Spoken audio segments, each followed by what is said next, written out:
ಕಲಬುರಗಿ ಜಿಲ್ಲೆಯಲ್ಲಿ ಮೈನಿಂಗ್ ಆಫೀಸ್ನಲ್ಲಿ ಲೂಟಿ ಆಗ್ತಾಯಿದೆ. ಇವತ್ತು ಚೋರ್ಗುಮ್ಮಸ್ ಹತ್ರ ನೋಡಿ ಇನ್ಲೀಗಲ್ ಕಟಕ್ ಹೊಡೆದು ಬಬ್ಲಾದ್ನಲ್ಲಿ, ಸಿಂದಗಿನಲ್ಲಿ ಮತ್ತು ಬ್ಯಾಕ್ ಸೈಡ್ ಆಫ್ ಯೂನಿವರ್ಸಿಟಿ ಕುಸ್ನೂರು ಇಲ್ಲಿ ಎಲ್ಲ ಕಡೆ ಏನಾಗಿದೆ ಅಂದರೆ ಗುಡ್ಡನೇ ಎತ್ತು ಬಿಟ್ಟಿದ್ದಾರೆ ಮೈನಿಂಗ್ದು. ಇನ್ಲೀಗಲ್ ಕಟಕ್ ಇದು ಮಾಡಿ ಅರ್ಧ ಕೆಲವು ಆಫೀಸರ್ಸ್ ಮಂದಿದು ಇನ್ವಾಲ್ವ್ಮೆಂಟ್ ಇದೆ. ನಾನು ಇವತ್ತು ಡಿ ಡಿ ಅವ್ರಿಗೆ ಭೇಟಿ ಆದೆ. ಮೈನಿಂಗ್ ಆಫೀಸಿಗೆ ಹೋದಾಗ ಅವ್ರಿಗೆ ಕೇಳಿದೆ, ಎಷ್ಟು ಜನ ನಿಮಗೆ ಇಲ್ಲಿ ರಾಯಲ್ಟಿ ಕೊಡ್ತಾ ಇದ್ದಾರೆ ಕಟಕ್ ಕಲಬುರಗಿ ಜಿಲ್ಲೆಯಲ್ಲಿ ಲಕ್ಷಾನುಗಟ್ಟಲೆ ಕೋಟಿ ಗಂಟಲೆ ವ್ಯವಹಾರ ಆಗ್ತಾಯಿದೆ ಅಂದಾಗ ಅವರು ನನಗೊಂದು ಲಿಸ್ಟ್ ಕೊಡ್ತಾರೆ. 17 ಜನ ನಮಗೇನದ ಪರ್ಮಿಷನ್ ತೊಗೊಂಡು ರಾಯಲ್ಟಿ ಕಟ್ತಾ ಇದ್ದಾರೆ ಅಂತ ಇದು ಡಿ ಡಿ ಆಫೀಸ್ದಾಗ ಕೊಡ್ತಾರೆ. 17 ಕಡೆ 16 ಕಡೆ ಒಂದೇ ಊರದು 16 ಪರ್ಮಿಷನ್ ಇದೆ. ಜೋಗೂರು ಅಂತ ಒಂದು ಊರಿದೆ, ಒಂದು ಸಿಂದಗಿ ಬಂದಿದೆ, ದಕ್ಷಿಣ ಮತಕ್ಷೇತ್ರ ನಮ್ಮದು. ಇಲ್ಲಿ ಏನಾಗಿದೆ ಅಂದರೆ ಆಫೀಸರ್ಸ್ ಇನ್ವಾಲ್ವ್ಮೆಂಟ್. ಆಫೀಸ್ ಅಂತ ಒಂದು ಆಫೀಸರ್ ಇದ್ದಾನೆ, ಅವನು ಭಾಳ ದೊಡ್ಡ ಈ ಸ್ಟೋರಿ ಇದೆ. ಆಫೀಸ್ ಅಂತ ಹಲವಾರು ವರ್ಷದಿಂದ ಇಲ್ಲಿ ಕೂತಿದ್ದಾನೆ. ಇವನೇನು ಮಾಡ್ತಾನೆ ಅಂದರೆ ಇವನು ಉಸುಕ್ ಗಾಡಿ, ಇನ್ಲೀಗಲ್ ಗಾಡಿಗಳು ಹಿಡಿತಾನೆ,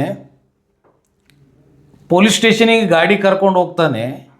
ಅರ್ಧಾಗ ಇದ್ದಿಂದು ಮಾಲ್ ಪ್ರೈವೇಟ್ ಕಡೆ ಡಂಪ್ ಮಾಡ್ತಾನೆ. ಅವನೊಂದು ಟೀಮ್ ರಚನೆ ಮಾಡಿದಾನೆ, ಆ ಟೀಮಿಗೆ ಕರೆಸಿ ಅದು ಮಾಲ್ ಎತ್ಕೊಂಡು ಹೋಗಿ ಮಾರಾಟ ಮಾಡ್ತಾನೆ.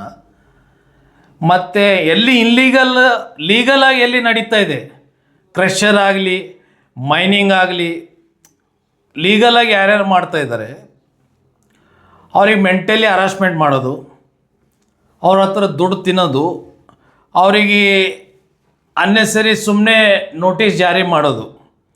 ನೀವು ಏನದ ಇಷ್ಟು ನೀವು ಇನ್ಲೀಗಲ್ ಇದು ಮಾಡಿರಿ ಅದು ಮಾಡಿರಿ ಅಂತ ಅವ್ರಿಗೊಂದು ನೋಟಿಸ್ ಜಾರಿ ಮಾಡೋದು. ಇದು ಆಫೀಸ್ದು ಹಲವಾರು ವರ್ಷದಿಂದ ನಡೀತಾ ಇದೆ. ಇವನೊಂದು ಜರ್ನಲಿಸ್ಟ್ ಇದ್ದಾನೆ ಅಲ್ಲಿ ಆಫೀಸ್ ಅನ್ನೋನು. ನನ್ನ ಹತ್ರ ಒಬ್ಬರು ಬಂದಿದ್ದರು, ಕ್ರಷರ್ ಲೀಸ್ ಮೇಲೆ ತೊಗೊಂಡು ಅವ್ರ ತಂದೆಯವ್ರು ತೀರು ಹೋಗಿದ್ದಾರೆ ಪಾಪ. ಅವ್ರ ಫ್ಯಾಮ್ಲಿದವ್ರು ನನ್ನ ಹತ್ರ ಬಂದಾಗ, ಸರ್ ಈ ಥರ ಆಗಿದೆ, ನಾವು ಯಾವುದು ತಪ್ಪು ಮಾಡಿಲ್ಲ, ಇದು ತನಿಖೆ ಮಾಡಲಿ, ನಾವು ತಪ್ಪು ಮಾಡಿದ್ರೆ ನಾವು ಅದಕ್ಕೆ ಫೈನ್ ಕಟ್ಟಕ್ಕೆ ರೆಡಿ ಇದ್ದು ಅಂತ ನನ್ನ ಹತ್ರ ಬಂದಾಗ ನಾನೇನು ಮಾಡಿದೆ, ಡಿ ಟಿ ಅವ್ರ ಹತ್ರ ಕರ್ಕೊಂಡು ಹೋದೆ. ಸರ್ ಈ ಥರ ಆಗ್ತಾಯಿದೆ ಅಂದಾಗ ಆಫೀಸಿಗೆ ಕರೆದೆ ನಾನು. ಏನಪ್ಪ ಇದು ಈ ಥರ ನೀನು ಮಾಡ್ತಾಯಿದ್ದೆಯಲ್ಲ ಅಂತಂದಾಗ ಆಫೀಸ್ನಾಗಂತ, ಸಾರಿ ಸಾಬ್ ಗಲ್ತಿ ತಪ್ಪಾಗಿದೆ, ನಾನು ಇಮಿಡಿಯೇಟ್ ರಿಪೋರ್ಟ್ ಹಾಕ್ತೀನಿ, ಅದು ಏನದ ಕ್ಲೋಸ್ ಮಾಡಿಕೊಡ್ತೀನಿ, NOC ಕೊಡ್ತೀನಿ ಅಂತ ಒಂದು ರಿಪೋರ್ಟ್ ಹಾಕ್ತಾನೆ ಅವನು. ಆಫೀಸ್ ಯಾರಿಗೆ, ಡಿ ಡಿ ಅವರಿಗೆ ರಿಪೋರ್ಟ್ ಆಗಿದ್ದಾನೆ.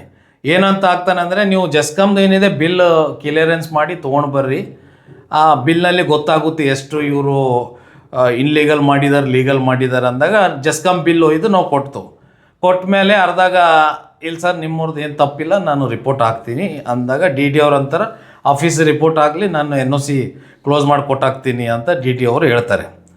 ನಾವು ಸುತಾರಾಗಿ ಹೇಳಿದ್ದು, ನಮ್ಮವ್ರು ತಪ್ಪು ಮಾಡಿದ್ರೆ ನೀವು ಪೆನಲ್ಟಿ ಹಾಕ್ರಿ, ಸುಮ್ಮನೆ ಅನ್ನೆಸರಿ ಯಾರಿಗೆ ಟಾರ್ಚರ್ ಮಾಡೋಕ್ಕೆ ಹೋಗ್ಬೇಡ್ರಿ ಅಂತ. ಪಾಪ ಲೀಸರ್ ತೀರು ಹೋಗಿದ್ದಾನೆ, ಅವ್ರ ಕುಟುಂಬದವ್ರು ನನ್ನ ಹತ್ರ ಬಂದಾಗ ಇವನು ಆಫೀಸ್ ಏನು ಮಾಡ್ತಾನೆ, ಆ ಸರ್ವೈಲ್ ನಂಬರ್ನಲ್ಲಿ ಪಾರ್ಟ್ ಇರುತ್ತೆ. ಸರ್ವೈಲ್ ನಂಬರಿಗೆ, ಸರ್ ಈ ಸರ್ವೈಲ್ ನಂಬರ್ನು ಅಲ್ಲೇ ಬರ್ತದ, ಅದು ಇಲ್ಲೇ ಬರ್ತದ ಅಂತ ಮಿಸ್ಗೈಡ್ ಮಾಡಿ ಅನ್ನೆಸರಿ ಆಲ್ರೆಡಿ ಆ ಬೇರೆ ಸರ್ವೆ ನಂಬರ್ದವ್ರು ಇನ್ನೂ ನೋಟಿಸ್ ಕೊಟ್ಟಿದ್ದಾನೆ. ಅವ್ರನ್ನೂ ಇನ್ಕ್ವೈರಿ ಮಾಡಿದ್ರೆ ಅವ್ರದ್ದು ಏನಿಲ್ಲ. ಇವನು ಪರ್ಪಸ್ಲಿ ದುಡ್ಡು ತಿನ್ನಕ್ಕೆ ಮಾಡ್ತಾಯಿದ್ದಾನೆ ಇವನು ಆಫೀಸ್. ಇವನು ದೊಡ್ಡ ಕಳ್ಳ. ಇವನು ಹಲ್ವಾರು ಕೋಟಿ ಗಂಟೆ ಆಸ್ತಿ ಮಾಡ್ಕೊಂಡಿದ್ದಾನೆ.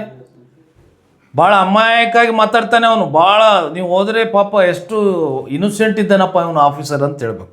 ಮತ್ತು ಈ ಕಟಕ್ಗಳು ಎಲ್ಲೆಲ್ಲಿ ಇನ್ಲೀಗಲ್ ಹೊಡಿತಾ ಇದ್ದಾರೆ, ಕಟಕ್ದು ಹಪ್ತ ತೊಗೋತಾನೆ ಇವನು ಆಫೀಸ್. ಇವತ್ತು ಸ್ವತಃ ಡಿ ಡಿ ಅವರು, ಡೈರೆಕ್ಟರ್ ಅವರೇ ಸ್ವತಃ ಹೇಳ್ತಾರೆ, ನಮಗೆ ಇವನಿಂದ ಭಾಳ ಸಾಕಾಗಿದ್ದಾರೆ, ಒಂದು ಭಾಳ ಕಂಪ್ಲೇಂಟ್ಸ್ ಇದೆ ಅಂತ ಹೇಳ್ತಾರೆ. ಅಧಿಕಾರಿಗಳು DC ಮೇಡಮ್ ಅವ್ರಿಗೆ ನಾನು ಮನವಿ ಮಾಡ್ತೀನಿ, ಇವನಿಗೆ ಇಮಿಡಿಯೇಟ್ ಇಲ್ಲೇನು ವರ್ಗಾವಣೆ ಮಾಡಿರಿ. ಇವನು ಕಲಬುರಗಿ ಜಿಲ್ಲೆದಾಗ ಲೂಟಿ ಮಾಡ್ತಾ ಇದ್ದಾನೆ, ನಿಮ್ಮೆಲ್ಲರದ್ದು ಹೆಸರು ಕೆಡಿಸ್ತಾನೆ